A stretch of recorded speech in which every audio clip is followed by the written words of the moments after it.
Gilas Pilipinas head coach Tim Cone may babala para sa Hong Kong at New Zealand sa darating na second FIBA window at ilang mga Pinoy bumaliktad na at sumusuporta na sa New Zealand. Yan ang ating mga pag-uusapan para sa video natin na ito.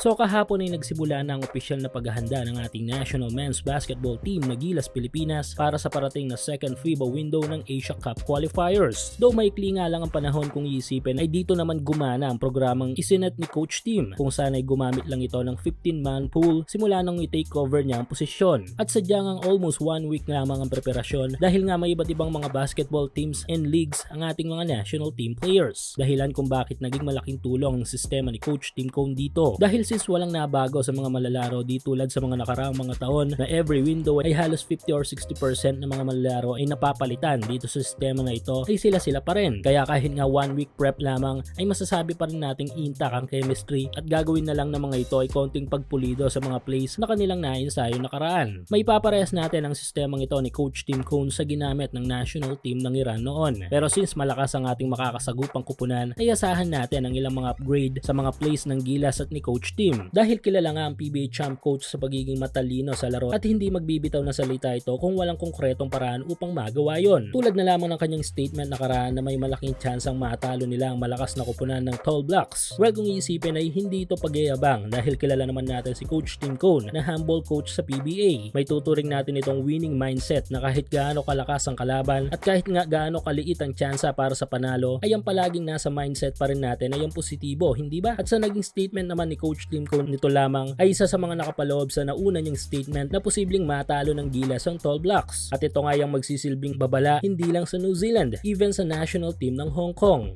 Ayon kasi dito kapag meron siyang motivated na Justin Brownlee ay watch out daw. Alam naman natin na aside sa buong Ginebra ay isa sa numero 1 dismayado sa pagdulas ng kampyonato this PBA Governors Cup ay si Justin Brownlee. Ramdam marahil ng mga Gin Kings fans kung gaano kasakit para kay Brownlee ang talong yon. Marahil isa din ito sa dahilan kung bakit wala ito sa ensayo kahapon. Pero ang sakit ng pagkatalong yon ay ang bagay na magbibigay apoy dito para sa parating na laban ng ating national team na kung saan ay siya ang main team. At ito nga ang ibig sabihin ni Coach Tim Cone.